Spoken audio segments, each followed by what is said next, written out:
Bill Gregory has come in for Jethro Pugh in the Cowboys front four. He's number 77, probably, for pass rush on 3rd and 9. Duhan. Inside the 20-yard line is Bobby Duhan. Well, hello. Thank you so much for taking time out of your day and check out this video. And welcome to the Gridiron. Before we get started, I just want to say thank you so much to everyone out there who's been watching my videos. Thank you.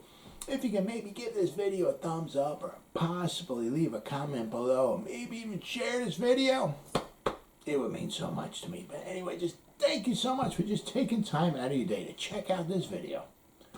Thank you. Well, there's the free agent wide receivers. There's a boatload of them out there. Now, if you look at what the Giants have, okay, the starting three are, very good. If you throw Darius Slayton in there, what he did his rookie season, his rookie season, he was really good. What a 5th round pick. What a surprise. Sterling Shepard, what he can do when he's healthy. What Kadarius Toney can do when he's healthy. He's a human joystick. I said maybe in the right situations with the right play calls and this, that, and the other thing. Kenny Golladay, would it be nice to see him catch a touchdown pass in 2022? Huh? So if you look at the receivers that we have, the four, right? I'm not saying we're top 5, but not horrible. You got Saquon Barkley back there, Kenny Golladay, Shepard, Toney. That's a nice, that's nice. But there's some problems with that, of course. Now, obviously, Shane is trying to get about $40 million in cap space. Now, we're about $10 million, to the negative side in the cap space. So if he wants $40 million in cap space, that means he's going to have to get rid of $50 million worth of salary. Not easy to do. All right. So he's going to have to do some cutting. Now, we can't get rid of Kenny Golladay, all right, because his salary is $21.1 million this year. And his dead cap space is 23.6. So, yeah. The only thing you could do would be like, they can work their numbers, maybe make some of it a sign-in bonus or this or that, or maybe if you're going to extend his contract another year or something, and maybe lessen it, or take some of the 21.1 and add some on to next year because the salary cap's going to go up. There's ways of doing that where you can probably save $3 or $4 million on his salary. Absolutely. But you can't let him go. You're stuck with him. Sterling Shepard, now this is, where we start getting a little tricky here. His salary is $12.5 million. Dead cap space is $8 million. So if you were to let him go, you would save $4.5 million. But the one thing is that, between Sterling Shepard and Kenny Golladay, you got $33.6 million for the 2 wide receivers. That's 16% of your cap space is for those 2 wide receivers. And that's without, paying a quarterback, a boatload of money. Could you imagine if say we had a good quarterback, we're paying him $35 million. Just throwing a number out there. A good quarterback, $35 million? Yeah. So say we had a good quarterback, and we're paying him $35 million. So between Golladay, Shepard, and if we had, we're paying some a good quarterback not on their rookie pay rate, right? That would be almost $70 million for 3 guys. That's but that's where the with Sterling Shepard, that might be a cut right there, maybe, just might be. Kadarius Toney, can't get rid of him. Not that you'd really want to. He's only making $3.1 million, but his you let him go, it's $11.2 million. So can't let let him go. Now, Darius Slayton, right, he's making $2.6 million. Now, this is according to Spot Track. This is where I'm getting these numbers from, all right? If you let Darius Slayton go, his dead cap is like $58,000. So that's a possibility there, all right? Alec Bachmann, we got him. Colin Johnson, we got those two guys. Alec Bachmann is like $825,000. Apparently, it's like doesn't look like there's any dead cap space there. Colin Johnson, $825,000. Doesn't look like there's any cap space, dead cap space right there either. So I mean, if they're not Shane guys, they might be gone. Unfortunately, you know. Now we also have Travis Toivonen and Rice and John under contract too. So I mean, you know, they might be gone too. I mean, if Shane's not liking them, you know, if he wants to bring his own guys in, you know.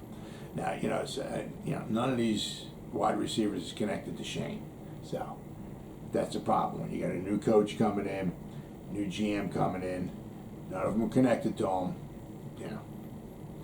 That's a problem. They just signed Austin Prohl. All right, so you know he's kind of, I guess, you know, Shane's connected to him. So you know, pretty much Austin Prohl is pretty much going to be on the roster for $705,000. Now Ricky Prohl, his father, was very good wide receiver for a very long time. He was an outstanding wide receiver. Could always seemed to get open. Wasn't a burner or nothing, but he was a very good wide receiver. So I said, we got Austin Prohl on there. So now next year, all right, when you're talking about getting maybe rid of Galladay, all right, his salary number next year is 21.4, but his dead cap number is 10.2. So if you were to get rid of him, you'd save about $11 million.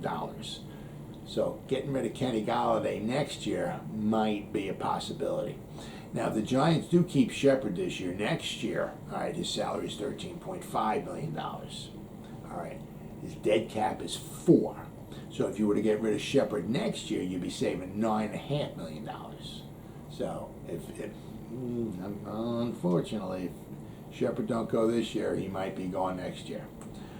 Next year we have, and also apparently we have Colin Johnson signed for $1 million next year, but there's no dead cap money or nothing like that. So we can either let him go this year or let him go next year or whatever. So unfortunately, it looks like Colin Johnson's time, might be gone as well too, because it's like, Josh. You can let Colin Johnson go. He's nothing super spectacular or anything like that, and Joe Shane could bring in somebody like his own, like Austin Prohl. There's a boatload of guys out there, a lot of guys out there making like $1 million and less. So Joe Shane sees something that he wants. Well, obviously, we got 9 draft picks. I'm not saying we're going to spend a first or a second rounder on a wide receiver, but maybe somebody in maybe the 3rd or 4th or 5th or something. There's some good quality throughout this draft.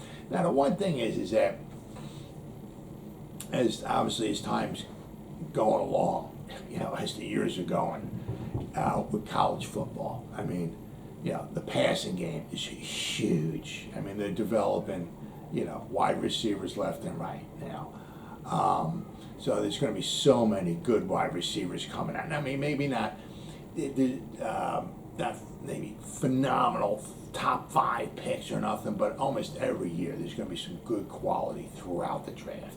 Maybe, as I said, maybe not have 4 or 5 in the first round, but 2nd, 3rd, 4th, 5th, 6th round. Good quality throughout the draft. So. That's what it's just going to wind up being from now on. Because the passing game is just taking over. There's always going to be good quality wide receivers to be taken. You just have to make sure you pick the right ones. So I said, so now we have, right now, all right, we have Kenny Galladay and Kadarius Toney and Austin Prohl pretty much for sure on the roster. I'm just saying with that, if we wind up getting rid of Slayton, if we get rid of Shepard, if we get rid of Colin Johnson, if we get rid of Alec Bachmann, So I'm saying the three guys that were definitely going to be on this roster, wide receiver-wise, would be Kenny Golladay, Kadarius Toney, and Austin Proehl. Pretty much almost guaranteed, right? Sterling Shepard, our last season, missed 10 games. In 2020, he missed 4 games. 2019, he missed 6 games. So in the past 3 seasons, he's missed 20 games. Now I got his stats pulled up. 2016 and 2018, 2 out of his first 3 seasons, he played all 16 games. He started 16, played in 16. Did absolutely phenomenal. His second season, he only played 11 games, so he missed 5 games. So basically 1, 2, 3, 4, right? 5. So 4 out of the last 5 years, he's missed 25 games. Out of last 5 years, he's missed 25 games. He's averaging missing 5 games every season. Hurt players get hurt. I mean, and this was his worst season out of all. He only played in 7 games. I mean, if you think all of a sudden he's just going to just start getting healthy, I mean, he might play all 17 this season, but that's not, I mean, on his past track record, is that something you gamble on? Does Shane want to gamble on something like that? He's just looking at, well, last year he played 7. Then in 2020 he only played 12 games, and in 2019 he only played 10. Then 2 years before that he only played in 11 games. I mean, what are you thinking? I think he's going to get hurt again. I mean, he's only so good if he's on the field. If he's on the sideline in crutches or anything, he's no good to the team. I mean, he's good. He's a good leader and all, but I mean, production-wise, you're not getting no production if he's on crutches on the sideline. Then you got Darius Slayton. All right, he had a great rookie season. All right, now I got his numbers here. All right, but last season, 2021, 26 receptions, 339 yards. He had 2 touchdowns.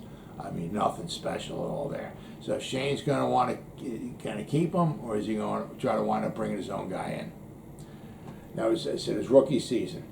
All right, he caught 48 balls, 8 touchdowns out, 15.4 yards of reception. His catch percentage was 57.1, which is not very good. But this year, his catch percentage was 44.8. 45. He caught less than 50% of the ball. I mean, yeah, we had second and third string quarterbacks throwing the ball to him. I get that, but still, 45% of your catches going your way. He only had 2 touchdowns. His second season, he only had 3 touchdowns. So he had more touchdowns his rookie season than he did in his second and third combined. Now, there's one thing in common and one thing not in common. One thing in common was all 3 of these seasons, Daniel Jones has been throwing the ball. So it's not like, well, his rookie season, Eli threw him the ball the whole time. No, most of the time it was Daniel Jones. Last 2 seasons, for the most part, it's been Daniel Jones throwing the ball. The thing that's not in common, okay, is that this first season, right, he had those 8 touchdowns. Pat Shurmur was calling the plays. The last 2 seasons, when his numbers have really plummeted, all right, the Clapper was calling the plays. All right, so there's so I don't know if Shane going to look at that and say, well, his numbers, his rookie season with Shurmur calling the plays were pretty, I mean, not outstanding because he only caught 48 balls. That's not, nice, but he got 8 touchdowns. All right, and he only played in 14 games. So if he played all 16 games, he certainly would have had, he might have had like 55 catches or so. For a 5th rounder, that's not bad. And he might even had another touchdown thrown in there. Who knows? But so is Shane looking at it like that? Well, with Shurmur calling the plays, he did okay. With Jason Garrett calling the plays, he did pretty bad. Now we got Dable here, who might have some good offensive plays. Maybe we might want to keep him, especially because he is relative. He's only $2.5 million. So maybe we might want to keep him. But then you look at Sterling Shepard, and it's like, well, it ain't got nothing to do with the Clapper. It ain't got nothing to do with Daniel Jones. It ain't got nothing to do with Shurmur. It ain't got nothing to do with the crappy offensive line. It ain't got nothing to, it's got to do with he keeps getting hurt. So that's not good. So there's a real good chance, that Sterling Shepard might be gone. So if you get rid of Shepard, you get rid of Slayton, you get rid of Bachmann and Colin Johnson, you'd be saving $8.65 million, or 21% of the $40 million that Shane's looking for. Okay, so that's a nice chunk of change there if you get rid of those guys. But now, of course, all right, when you get rid of those guys, you're going to have to start bringing in other guys. All right, so if you get rid of those guys, I mean, as I said, you're going to have Prohl, you're going to have Kadarius Toney, and you're going to have Kenny Galladay. So now you're going to need other wide receivers. But I said there's plenty of wide receivers out there that are like, really cheap. But then again, what kind of quality are you going to get? So unless you want to, trying to draft somebody as well. Now in the draft, there's no Jamar Chase, okay, in the draft this year. But although if there was a Jamar Chase, we wouldn't be taking him at number 5 or number 7 anyway, even if he was there. I mean, we have so many other holes, pressing needs that we need. So, but taking a wide receiver in the later rounds may not be such a bad idea. You will find you're going to find a lot. There's a good depth throughout this draft. I mean, there'd be probably a couple taken in the first round. I'm reading like maybe 3 or 4. Possibly, and later on, in 2 to 4 in the first round. But I mean, after that, there's second, third, fourth round. There's some good wide receivers out there. As I said, we can certainly pick up 2, without a question throughout the draft. Now, I don't know what Shane has in mind, but there's going to be wide receivers in the draft. Now, if we do wind up saving this money, we have to spend about $15 to $20 million, somewhere around there, 15 to 18, just to sign the rookies. So that's going to give us like maybe an extra $20 million. So we're only going to be able to make like maybe one nice little splash on one guy. Now, is that going to be $10 million maybe on a guard? Is that going to be maybe $10 million or 9 to 11, 12 million on a tackle? Are we going to get maybe a 12 on an edge rusher? Or we got we might have to re-sign Evan Ingram. I mean, if we can. I mean, somebody might offer him a boatload of money and he's gone. Or as I said, if we get rid of Shepard, Slayton, other guys, there's a bunch of other guys here, but you can obviously pick and choose who you want to go after. I mean, if you let go of Shepard, the reason why you let him go is because to save some money, but also because he gets hurt all the time. Now, if you want, you can look at some of these other guys who maybe don't get hurt all the time and, maybe try to throw some money their way. Maybe you get somebody. I'm going to say if you get Kadarius Toney and you get Kenny Galladay, and if you can sign maybe one of these free agents here who maybe can stay healthy, right? I mean, you'll have a nice threesome to put out there, right? I mean, there's a lot. There's some good, at the top, there's some good guys. Be way out of the Giants' price range, but then there's a bunch of guys throughout the whole free agent lineup. There's a ton of them. And now, according to Spot Track, right, these are the top free agent wide receivers out there. All right, you got Allen Robinson, right? He was people were talking about the Giants maybe trying to get him, like last year or so or whatever. But he was with Chicago. Obviously, was $17.8 million right now. His market value, according to Spot Track, is 16.3. So Giants ain't getting him. There's Chris Godwin. All right, he was with the Bucks, only 26 years old. He was 16 million. His market value, according to Spot Track, is 18.1. So the Giants ain't getting him either. This one, Devante Adams. All right, now he's 29, or he will be 29. So he's still just a baby. All right, relatively, he's $14.5 million. According to Spot Track, his market value is $25.8 million, almost $26 million. Who the frick is going to give him $26 million? I mean, he's good. My God, though. I mean, basically, that would be 1/8 of your salary going to Devante Adams. I mean, who the hell's going to do that? I mean, that's just according to Spot Track. They gave his market value 25.8. But is that him? 100% him? Or is that 80% him being that good and talented and all that stuff? And maybe throw 20% in there because of some dude named Aaron Rodgers? Just maybe? So, I mean, if somebody takes him who doesn't have an outstanding quarterback and you're going to pay $26 million for him, I mean, you're stone cold crazy. I mean, but I mean, anyway, the Giants ain't getting him. Jamison Crowder, right, from the Jets. He's 29. He was at 9.5 last year. His market value is 12.3. He's kind of out of the Giants' range. T.Y. Hilton with the Colts. He's a little on the older side, 32, right? But he was 8, okay? But his market value, according to Spot Track, is 6.2. So, I mean, that's something. You get a good wide receiver on the old side. Yeah, I get that. But experienced, quality for $6 million, that's a possibility. Juju! Mr. Schuster from Pittsburgh. He's just a baby. He's 25. He was $8 million, but I mean his market value is going to be much more than that. So unfortunately, he'll be out of Giants' price range if they were looking for obviously a wide receiver.